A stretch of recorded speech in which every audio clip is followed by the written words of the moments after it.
I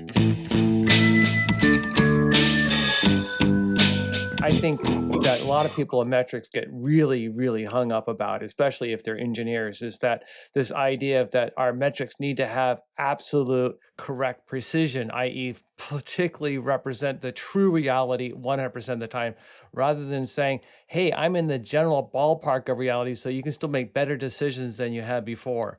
Trying to get to the perfect size measure for velocity. Like, no, if I'm within 5 points of my reality or 10 points of my reality, I'm still going to make much better decisions if I have no clue whatsoever.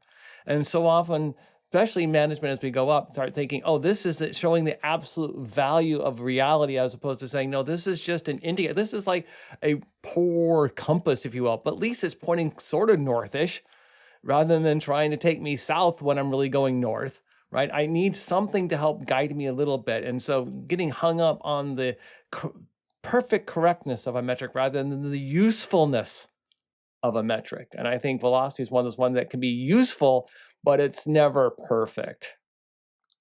I think it's useful to the team, but unfortunately, with so many of our metrics, all of our metrics probably, they get expressed in terms of numbers. And when they get expressed in terms of numbers, they find their way invariably to a spreadsheet.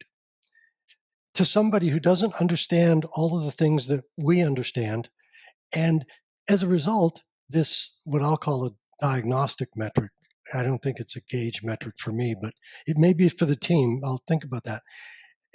We end up as engineering leaders defending these numbers. We've effectively taken and turned a diagnostic metric into an outcome metric. And so now we're getting asked questions about it, and we spend a lot of time defending it, discussing it, rather than focusing on what we really need to be doing, which is solving problems. I'm liking this distinction between outcome metrics and diagnostic, and I'll still say for the team, and it sounds like a gauge metric to me. How are we doing? Should we make an adjustment of some kind because something's going weird here? Mhm. But it's more like a check engine light than a gas gauge, right? Either comes on or off. Though Sure. you can use it for some planning purposes too, more like a gas gauge. But this difference here, I think, is really critical because this is what most people fear in metrics. You started this conversation about saying a lot of people fear metrics because they are taking anything that gets a number, and instead of helping them saying, how can we use this to ask better questions and then help you understand your work, we're using it as a way to reward or chastise you. I don't want to say punish, but sort of like, you gotta do better. You said you'd have this many points done. I mean, I see people trying to plan in story points 4 sprints out, and I'm like, what the hell are you thinking?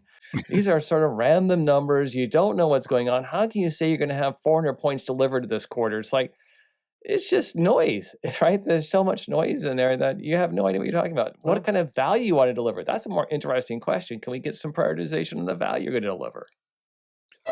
Well, Yeah. interesting that Earl and I had just